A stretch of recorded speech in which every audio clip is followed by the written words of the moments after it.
Prefeitura de Goiânia, Secretaria de Educação e Inovação. No ar, o programa Goiânia Cidade Educadora, com atividades remotas para a rede municipal de ensino, através da Goiânia FM 89,7 e pelo Facebook, na página do canal 51. Olá, alunos! Como vocês estão? Espero que estejam bem. Eu sou a professora Fabiana Barreto, da Rede Municipal de Goiânia, e trago uma aula sobre as formas geométricas. Você já ouviu falar? Para começar, iremos assistir uma historinha bem legal. Ela fala sobre as cidades das formas. Depois que você assistir, você vai perceber quantas formas tem ao seu redor. Preste muita atenção. A cidade das formas geométricas. Era uma vez uma linda cidadezinha, onde viviam 4 amiguinhos. Seus nomes eram retângulo, quadrado, círculo e triângulo. E eles viviam muito felizes, até que um dia começaram com uma discussão. Queriam descobrir qual delas era mais importante na cidade. Vejam só que besteira! O Senhor Quadrado foi o primeiro a falar. Mas é claro que sou eu. Tenho 4 lados iguais. Posso me transformar no que quiser. Sou o mais importante desta cidade. Mas o triângulo não deixou barato. Foi logo dizendo: pode ir parando, seu quadrado. Eu sou o mais importante desta cidade. Vejam, eu tenho 3 biquinhos e posso me transformar no que quiser. O círculo, então, entrou na conversa. Vejam só, eu sou a forma mais fofinha, redondinha desta cidade. É claro que sou a mais importante. E além do mais, só eu posso rolar para lá e para cá. E é claro que o retângulo não ia ficar calado. Meus queridos, não precisam mais brigar. Eu sou o mais querido desta cidade. Sabe por quê? Eu posso ficar em pé ou deitado e me transformar em coisas mirabolantes. E a discussão não tinha fim. Um falava, o outro respondia e nunca chegavam a uma conclusão. Até que passava por ali um amigo, também uma forma. A forma do amor. Ela tentou dar um jeitinho na confusão. Parem com isso, meus amigos. Que coisa feia ficar brigando. Eu tenho uma ideia. Por que vocês não se juntam? Isso mesmo. Juntos, vocês conseguem se transformar em coisas fantásticas. Juntos é que vocês são mais importantes. Vejam só, o triângulo e o círculo juntos conseguem formar um rostinho de palhaço. Também conseguem formar um sorvetinho delicioso. Que delícia! E vejam só, o triângulo e o quadrado podem juntos formar uma linda casinha. Uma casinha para alguém morar. E o triângulo junto com o retângulo também podem formar um foguetinho. Olha que interessante para fazer uma viagem espacial. Círculo e retângulo. Juntos vocês podem formar um delicioso pirulito. Então vejam, meus amigos, juntos é que vocês são melhores. Olha, juntos vocês podem formar um carro. Que legal! Agora deixem de briga. porque juntos vocês podem fazer a alegria de várias criancinhas que vão brincar com vocês e formar várias coisas.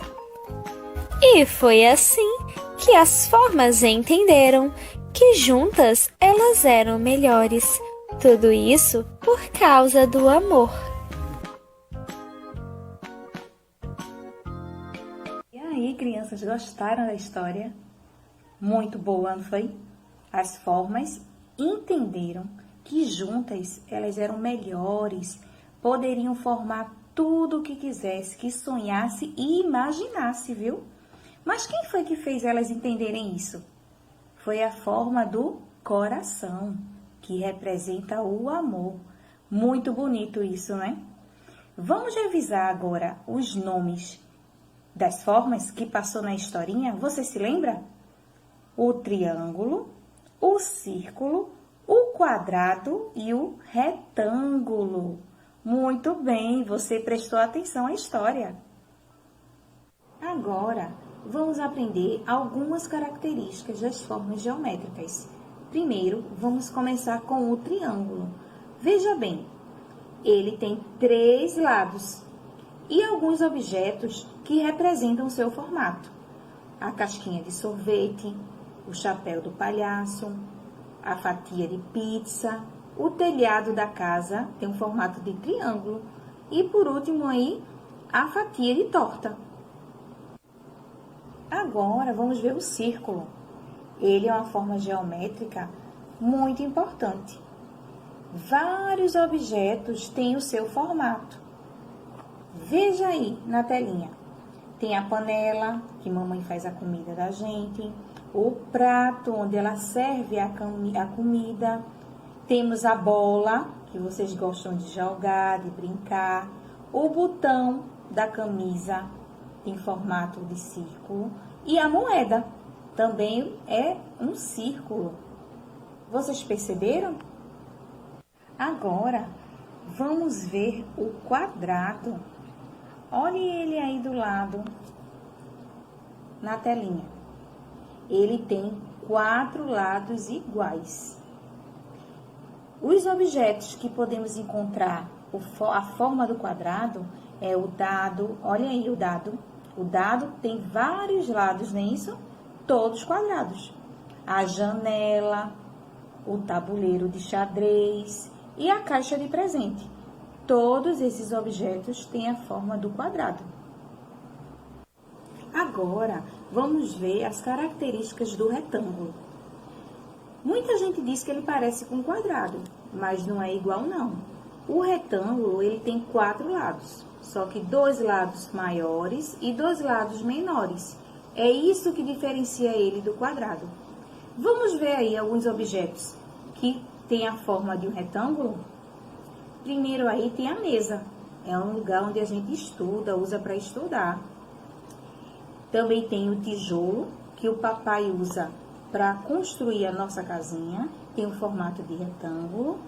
E o quadro negro, que a tia escreve para dar aula na salinha. E esse objeto aí em cima? Essa figura lembra o quê? Uma barra de chocolate. Isso aí você sabe. A barra de chocolate tem o formato de um retângulo. Se você agora começar a observar, vai ver que todos os lugares você vai ver as formas geométricas. Preste sempre atenção. Vamos ouvir agora uma musiquinha e revisar tudo que a gente viu? Quadrado é sempre simples, seus 4 lados são iguais. Em muitas coisas pode aparecer, nos dados o podemos ver. Seu amigo o triângulo é diferente, tem apenas 3 lados, formando uma pirâmide, também uma montanha, o bonito teto de uma cabana. Longo, magro, largo pode ser, curto, alto, baixo ou ao revés.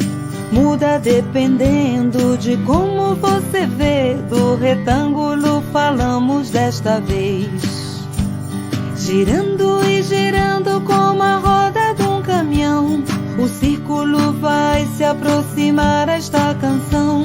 De forma de uma bola para o centro de uma flor, a lua cheia e também o sol. Com todas as formas eu posso construir muitas coisas. O quadrado é sempre simples, seus 4 lados são iguais. Em muitas coisas pode aparecer, nos dados o podemos ver. Seu amigo o triângulo é diferente, tem apenas 3 lados, formando uma pirâmide, também uma montanha, o bonito teto de uma cabana. Longo, magro, largo pode ser, curto, alto, baixo ou ao revés. Muda dependendo de como você vê. Do retângulo falamos desta vez. Girando e girando como a roda de um caminhão, o círculo vai se aproximar esta canção. De forma de uma bola para o centro de uma flor, a lua cheia e também o sol. Agora chegou a hora da atividade. Vamos lá, uma atividade bem legal. Desenhando as sombras. Você vai precisar de alguns materiais. Vamos lá ver quais são? Na atividade Desenhando as Sombras, você vai precisar de papel, sol ou luz artificial, caneta, lápis ou hidrocor e objetos. Que objetos podem ser esses? Podem ser as formas geométricas que a gente acabou de estudar, pode ser um brinquedo ou até uma criança. Com a criança, você vai pedir a alguém para segurar a criança, para ela ficar paradinha, até que você consiga desenhar toda a sombra dela. Veja só, se não tiver papel, você pode fazer a sombra na areia, tá certo? Não esqueça que tem que ficar contra a luz, para poder ficar o quê? A sombra refletida, ou no papel ou na areia, tá certo? Essa atividade é bem legal, vocês vão gostar. Não esqueça de mandar para o grupinho do WhatsApp da sua salinha. A tia vai amar receber sua atividade. Tchau, até a próxima aula. E não esqueça, a pandemia ainda não acabou.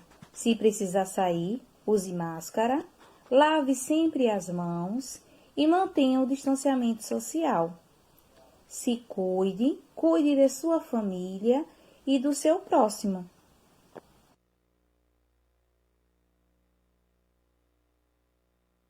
Olá, crianças, bom dia, como é que vocês estão?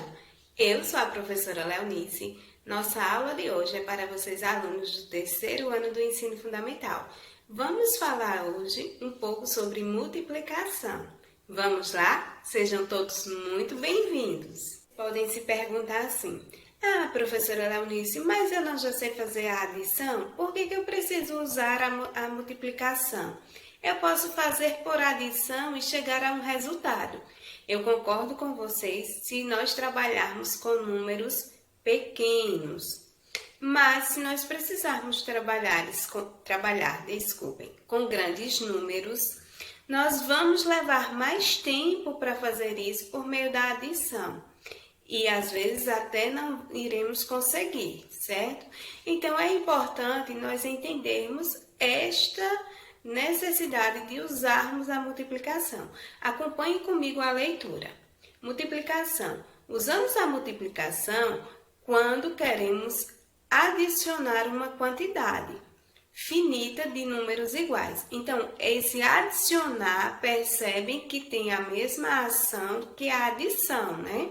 Na adição, nós adicionamos na multiplicação também. Então, nós representamos a multiplicação com este sinal aí, ó. Este sinal, ele nos traz essa representação de multiplicação, vezes tal número vezes tal número, certo? Então, e lembrando também que para representar o resultado dessas multiplicações, nós usamos sempre esse sinal aqui, que é o nosso sinal de igualdade ou igual. Combinado? Multiplicação e representação. Observe. Vamos observar essa multiplicação. Então, olha só, como eu falei e sempre falo para vocês, os nossos olhos, eles nos falam muito sobre a matemática. Então, por isso nós precisamos estar atentos quando nós temos uma questão, uma imagem para analisar as relações matemáticas que tem nela, tá? E aí, nós temos quantos jarrinhos? 5 jarros. E quantas flores em cada jarro? 3 flores em cada jarro. Se nós somarmos, vejam bem, se nós fizermos 3 mais 3 mais 3 mais 3 mais 3, nós vamos chegar ao resultado, né? Que é 15, por meio da soma. Mas nós podemos encurtar tempo fazendo uma multiplicação. Quantas flores eu tenho em cada jarro? 3, recolhi essa informação. E quantos jarros eu tenho? 5. Então, vamos lá. 3 vezes 5 é igual a 15. Então, na multiplicação, nós precisamos dar importância à tabuada, mas também à construção dessas multiplicações. Se nós entrarmos só pelo pensamento da memorização da tabuada, a professora Leonice, por exemplo, pode memorizar hoje a tabuada. E amanhã uma outra professora chegar e... Leonice, quanto é 9 vezes 6? E Leonice ficar sem saber quanto é. Então, nós precisamos construir esse raciocínio de multiplicação também. Não ficar dependendo só de uma resposta de memorização da tabuada. Claro que todas as ferramentas matemáticas, os artefatos matemáticos que contribuem para esse nosso aprendizado, eles são importantíssimos. O que é que nós, alunos, a professora Leonice também é aluna, e vocês, crianças, precisam entender, tá? Que nós precisamos construir, raciocinar, entender qual é o caminho a ser percorrido nessa multiplicação para chegarmos ao resultado. Para quando nós estivermos diante de outros desafios, sabermos também resolver, certo? Vamos lá a mais um desafio matemático. Vejam só, quando nós vamos fazer a leitura e interpretação de um desafio matemático, de uma questão matemática, é importante nós termos muita atenção, porque lá estão todas as informações que nós precisamos para fazer o nosso cálculo. E se fico desatenta, eu posso me perder em alguma dessas informações. Então, vamos fazer uma leitura compartilhada do nosso desafio. Vamos comigo. Seu Chico cria vários animais em sua fazenda. Para conseguir cuidar de todos com atenção, ele organiza os animais em pequenos cercados. Ele organizou 3 cercados com 4 porcos em cada um, 2 cercados com 6 coelhos em cada um e 3 cercados com 4 ovelhas em cada um. Quantos animais há na fazenda? Então, nós vamos fazer a multiplicação de cada um desses cercados em relação à quantidade desses animais para descobrirmos no final quantos animais existem na fazenda, certo? Vamos lá, percebam aqui que eu estruturei as informações que eu obtive no meu texto. Então, primeiro ele me disse que que o seu Chico tem 3 cercados com 4 porcos em cada um. Vejam que eu coloquei aqui 3 vezes 4. 3 cercados vezes 4 animais em cada um. Resultado igual a 12. 3 vezes 4 é igual a 12, certo? Depois ele nos disse que organizou 2 cercados com 6 coelhos em cada um. Estruturamos lá a nossa informação. 2 vezes 6 igual a 12 também. Depois, nós vamos lá e recolhemos a informação que ele diz 3 cercados com 4 ovelhas em cada um. Vai ficar 3 cercados vezes 4 ovelhas, igual também a 12. Observem, nós vamos estruturar, para chegar ao resultado final, eu posso fazer uma outra multiplicação, 12 vezes 3, porque nós tivemos aí 3 vezes o resultado 12, ou posso fazer por meio da adição. Então, as duas operações podem trabalhar juntas, certo? Percebam que eu estruturei aqui número abaixo de número, unidade abaixo de unidade, dezena abaixo de dezena. É importante vocês organizarem sempre assim, certo? Para não se perderem em nenhum momento. Então, 12 mais 12 mais 12 é igual a 36, porque eu faço primeiro nas unidades. 2 mais 2 mais 2 igual a 6. E agora nas dezenas. Uma dezena mais uma dezena mais uma dezena. 3 dezenas. O resultado dá 32. Ou então a multiplicação que eu mostrei aí para vocês. 12 vezes 3 igual a 36. Certo? Então, observar sempre o que se pede, prestar atenção, analisar a questão e ter atenção também quando vai desenvolver os cálculos, certo? Vamos lá juntos fazer a leitura de mais uma questão de multiplicação, certo? Em uma entrevista, o responsável pela Compesa, Companhia Pernambucana de Saneamento, informou que ao passarmos 1 minuto no banho, gastamos em torno de 9 litros de água. Amanda sempre passa 5 minutos no banho. Isso com o chuveiro ligado, né, gente? A partir da informação, estruture a multiplicação e calcule o resultado. Então, se nós passarmos 1 minuto no banho com o chuveiro ligado, nós gastamos 9 litros de água.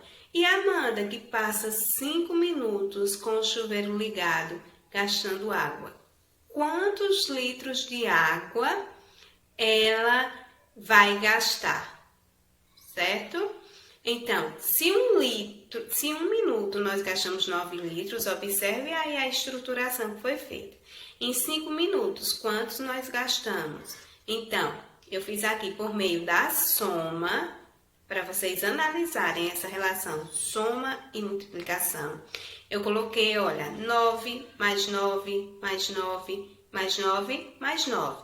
Coloquei o 9 em somatória 5 vezes, porque é correspondente a esses 5 minutos que ela passa no banho e gasta 9 litros de água em cada minuto, certo? E aí eu fiz a soma e o resultado dá 45.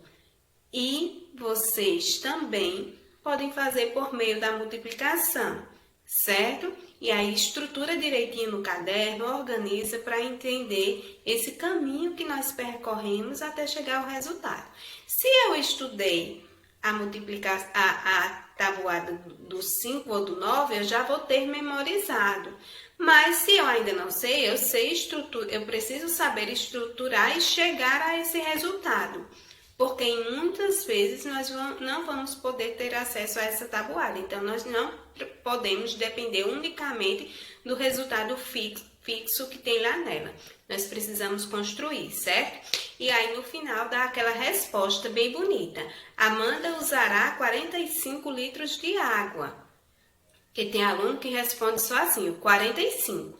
Não, estrutura organiza também a resposta para ficar bem legal para o professor, certo? Eu trouxe aqui escrito para vocês algumas coisas que são artefatos, eles contribuem para nós fazermos essa multiplicação. A tabuada, como eu já falei para vocês, por isso que vocês têm que estudar a tabuada, não só memorizar, mas construir a partir dela. O cálculo mental, que a gente começa fazendo uma adição simples, 2 mais 2, mentalmente, 5 mais 5, até chegar também na multiplicação. A calculadora elétrica, ela nos ajuda aos cálculos, porém, nós não estamos ali desenvolvendo aprendizado, raciocínio, ela nos dá a resposta já pronta, certo? E aí tem, olha só, também o ábaco, que é a nossa calculadora manual. A professora Leonice gosta muito de usá-lo e eu faço aqui várias operações. Eu faço soma, subtração, faço a multiplicação e também a divisão, com muitos números. Depois eu vou aqui indicar para vocês um aplicativo de um ábaco virtual para vocês irem treinando, certo? E nós também podemos desenvolver a multiplicação por meio dessas atividades, esses desafios que nós desenvolvemos hoje. Então, vocês vão estudando, vão observando as informações que tem naquela questão e vão ali resolvendo e se chega a um resultado, certo? Então, a matemática, quando nós nos estruturamos, organizamos e prestamos atenção, é algo simples, assim como todas as outras questões que nós aprendemos. Estamos chegando ao fim da nossa aula. Eu já estou aqui com o meu laço junino para me despedir de vocês. E olha só, a nossa atividade do dia, lembra que eu mostrei para vocês o ábaco, que é a nossa calculadora manual? E a nossa atividade do dia vai ser baixar o aplicativo Simples Soroban. O ábaco ele pode ser chamado de ábaco ou soroban, tá? Assistir a explicação de uso, então lá no aplicativo diz direitinho como é que vai usar para fazer a adição, a subtração, a multiplicação. Vamos iniciar primeiro com a adição, depois que está ok na adição, muda para outra operação, certo? Então, fazer os exercícios, ter uma meta diária lá no aplicativo e convidar colegas para jogarem juntos, certo? Então, é um aplicativo que ele estimula o nosso raciocínio lógico, a concentração, a agilidade e também nos faz perceber essas questões do cálculo mental, de estruturar dezena, unidade, certo? Então, deixo aqui para vocês um abraço enorme da professora Léo, dizer para vocês que nós nem nos conhecemos, mas como eu sempre digo a todos os meus alunos, e isso se estende também a todos os alunos da rede, que nós amamos muito vocês, queremos sempre que vocês estejam participando e aprendendo. O nosso maior desejo é que vocês estejam sempre aprendendo e que nós possamos oferecer para vocês o nosso melhor. Estou aqui com meus lacinhos junino, porque esse é o nosso mês junino. E aí eu venho me despedir de vocês dizendo que brinquem bastante, cuidado com os fogos.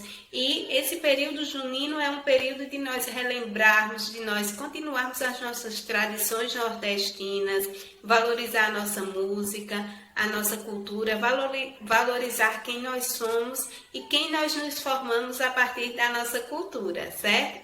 Então, um feliz período junino para vocês, se cuidem todos, para vocês também, todos os professores da rede. Um abraço enorme.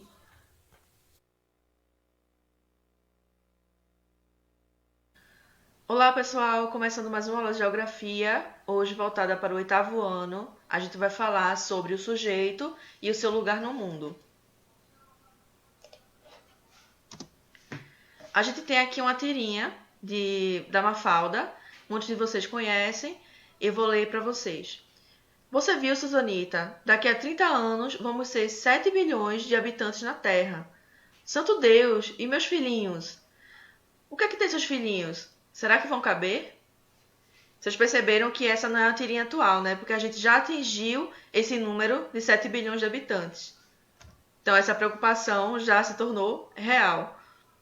Como o mundo está povoado? A gente tem aqui um mapa que a gente percebe essa distribuição geográfica.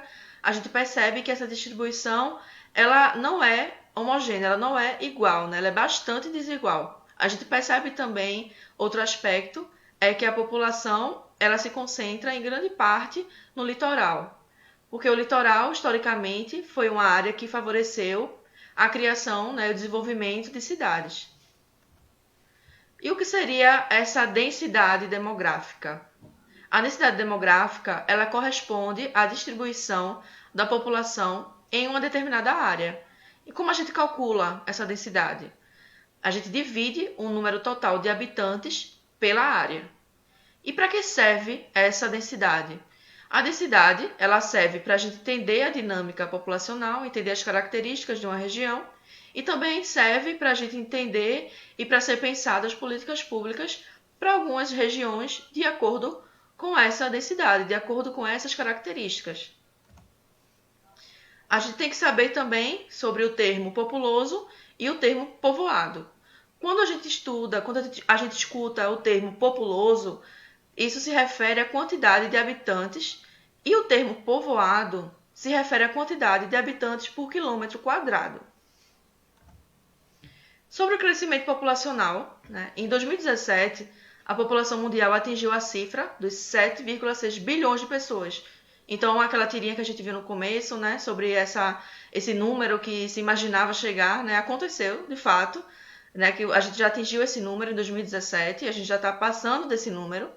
E essa transição demográfica é um resultado dos seguintes aspectos: o declínio da mortalidade, das melhorias de condições de higiene e de alimentação, das campanhas de vacinação em massa, que diminuíam a mortalidade infantil, e do advento dos antibióticos no início do século XX.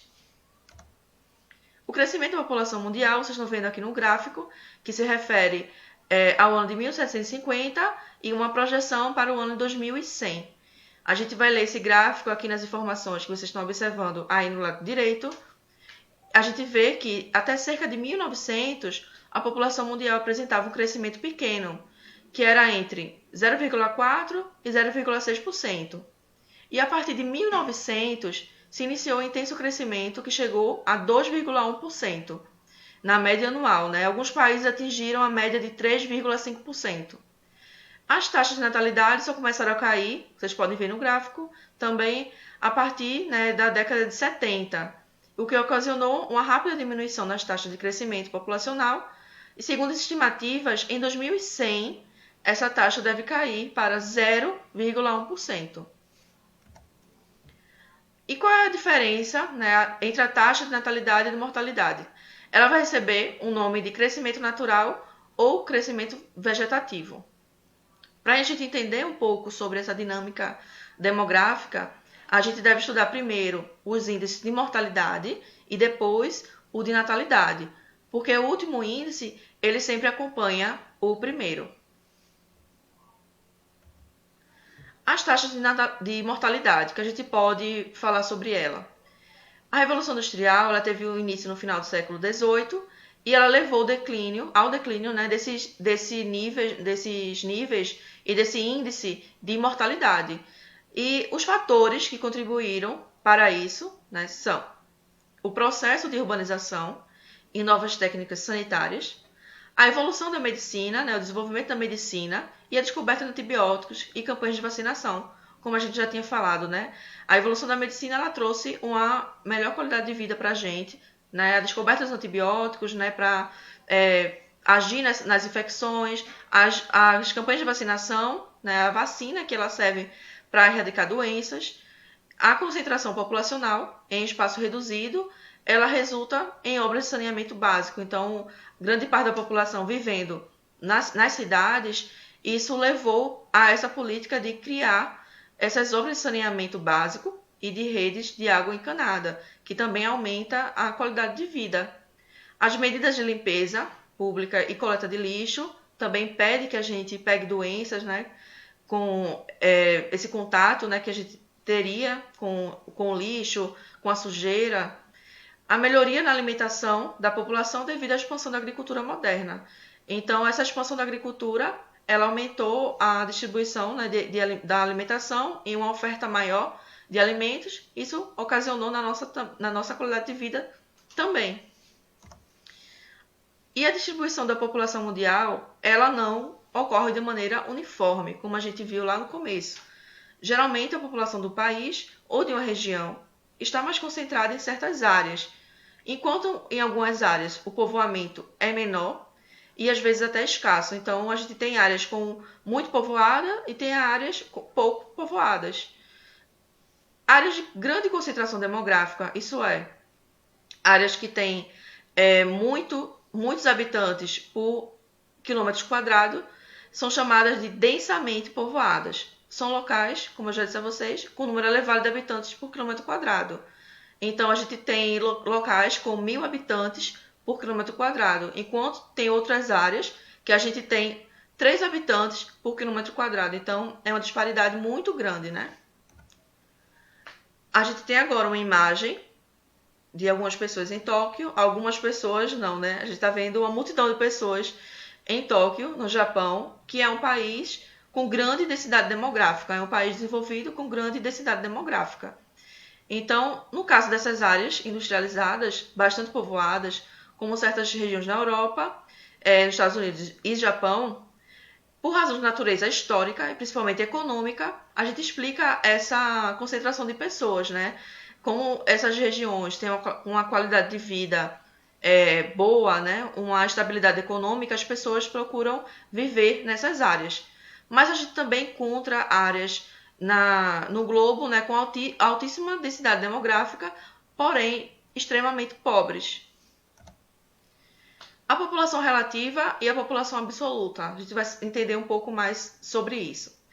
A população relativa é o número de habitantes por quilômetro quadrado. A população absoluta é o número de habitantes independente do tamanho do território.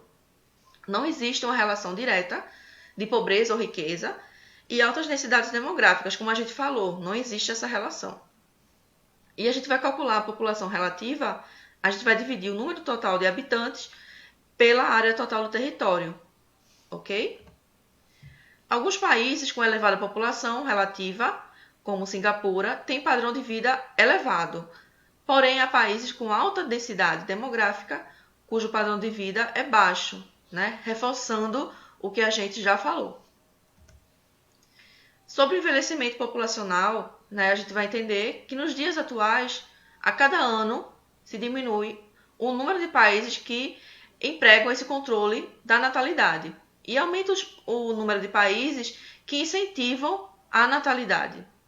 Isso ocorre porque, com a diminuição da taxa de natalidade, a população jovem ela vem se reduzindo.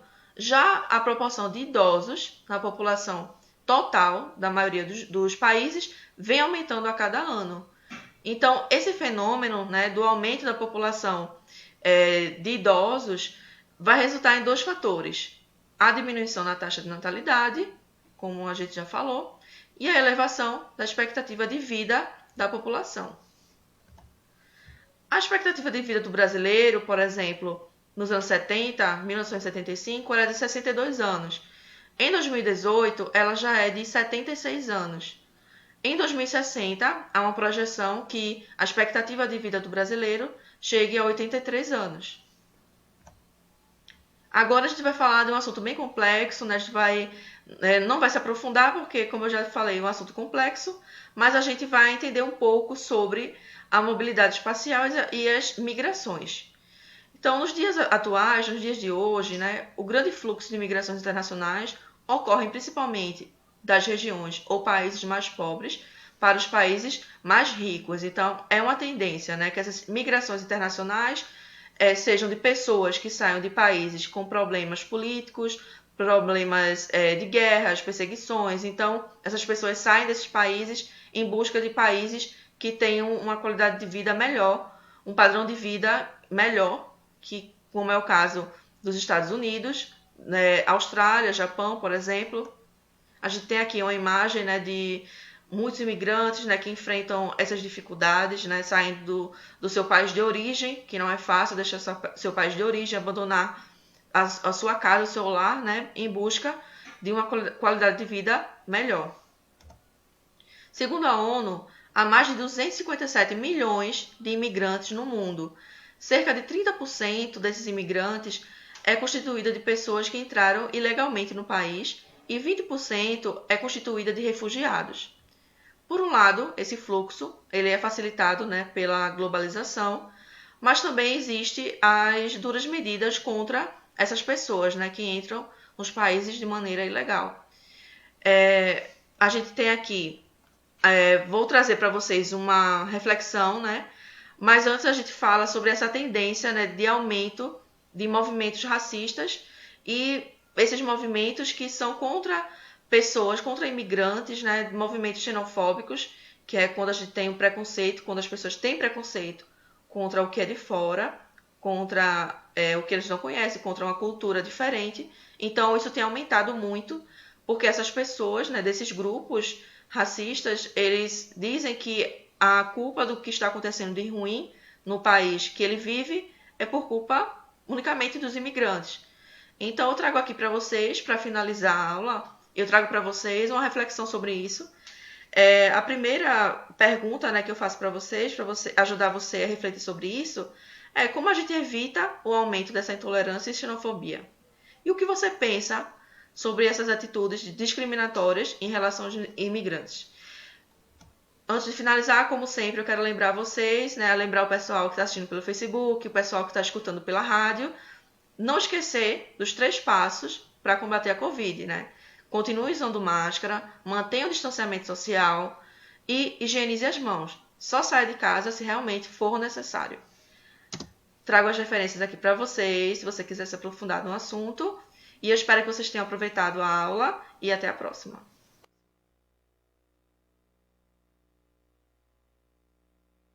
Mais uma vez com vocês o professor Damião, professor de História. E agora a conversa vai ser sobre o iluminismo. Como vocês podem observar aí na apresentação. O iluminismo é um movimento intelectual que nasce em meados do século XVII e vai consolidar-se no século XVIII. O século XVIII é conhecido e defendido pelos iluministas como o século das luzes. Como vocês podem observar aqui, temos um breve histórico sobre as origens do iluminismo. Para os iluministas, eles acreditavam que o século XVIII seria a resposta para qualquer tipo de questionamento ou indagação. A palavra iluminismo, ela vem de iluminar. Ela também significa ilustração, que é uma forma de facilitar o aprendizado. O movimento intelectual iluminista, ele é defendido pela classe burguesa, que tem como objetivo combater o desmando da Igreja Católica, né, que trabalhava nesta época ensinando aquilo que era conveniente para ela e também combater a força do próprio Estado, que é a monarquia absolutista. Temos aqui as condições para o desenvolvimento do iluminismo, para que ele se desenvolvesse, né? Ele começa a partir da Revolução Científica do século XVII, quando você tem aí uma troca de mentalidade, de pensamento, quando se substitui o teocentrismo defendido pela Igreja Católica, né? E agora passa a ser utilizado o antropocentrismo, ou seja, o homem no centro da razão, fazendo uso do seu intelecto. Temos aqui a ascensão econômica da burguesia, lembrando a vocês que a burguesia ela nasce na fase conhecida como a Baixa Idade Média, né? A burguesia queria acabar com o desmando da Igreja Católica, uma vez que a Igreja Católica pregava contra o juro. Ela dizia que era o chamado pecado da usura.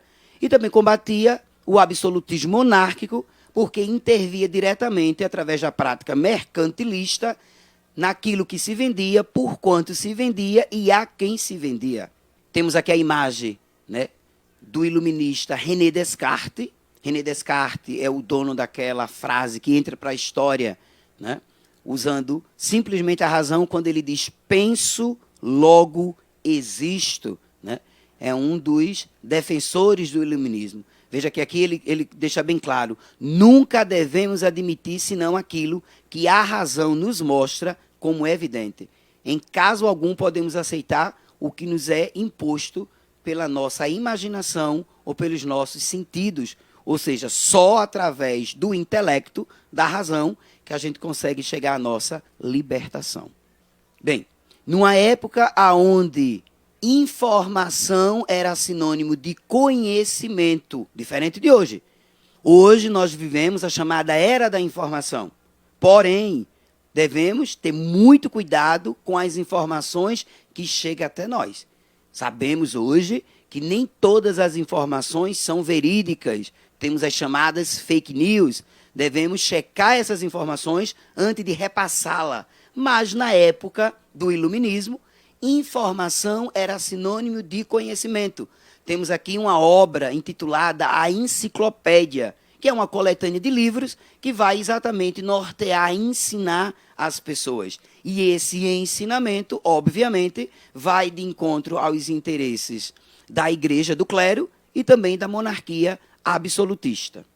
Aqui nós temos a imagem dos organizadores da chamada enciclopédia. Temos o Denis Diderot e o Jean d'Alembert. Foram eles os organizadores desta obra que vai ser proibida pela monarquia absolutista, mas que na clandestinidade vai ganhar cada vez mais popularidade, como uma forma de libertação do que os iluministas chamavam de ignorância, que é a treva. Temos aqui as ideias defendidas pelos iluministas.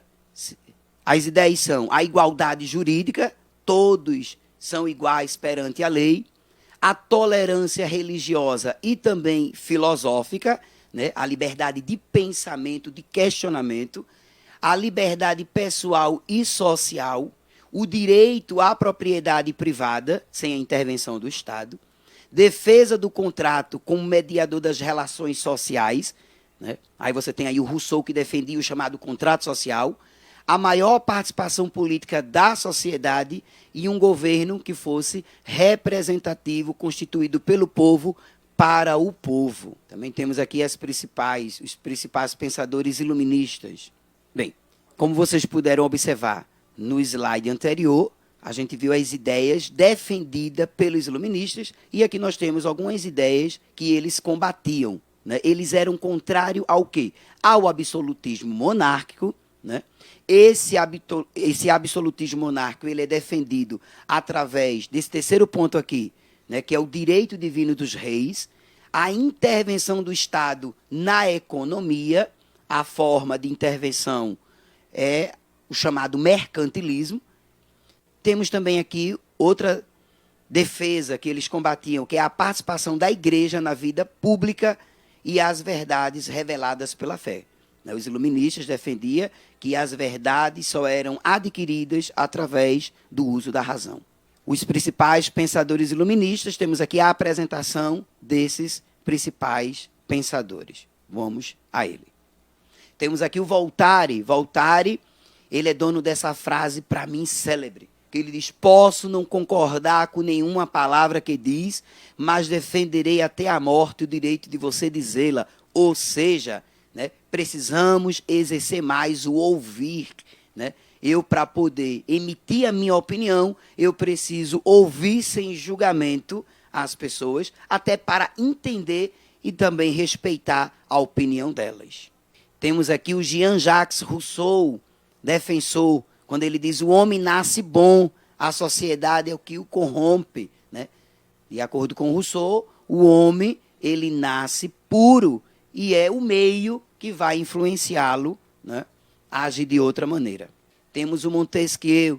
Montesquieu é o que vai defender, né, a divisão dos poderes. Veja o que ele diz aqui: é uma verdade eterna, qualquer pessoa que tenha o poder tende a abusar dele.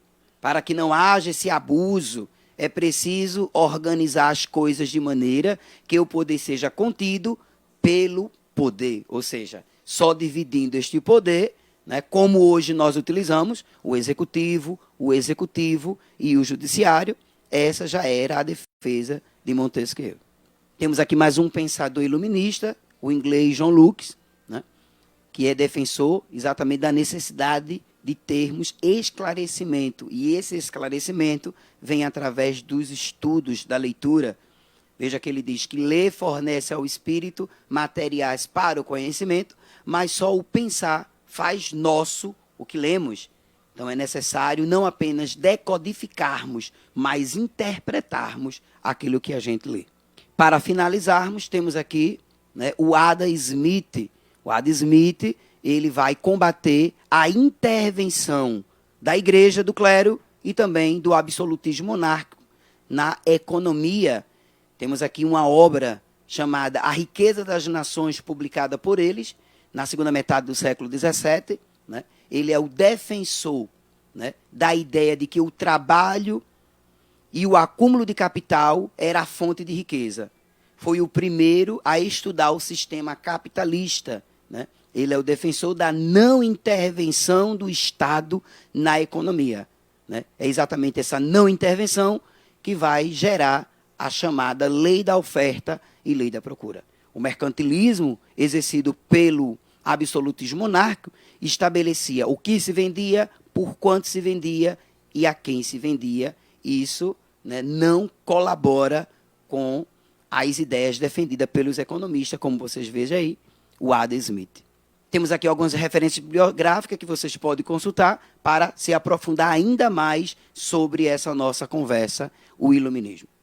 Só lembrando a vocês, mas aquelas regras, né, em época de pandemia, não esqueçam, sair de casa, use sua máscara. Se você está em casa, mantenha sempre a higienização das mãos com água e sabão. Se estiver fora de casa, né, procure sempre ter com você uma garrafinha de álcool gel para estar higienizando as mãos. E mantenha a distância. Né? Um abraço, até a próxima.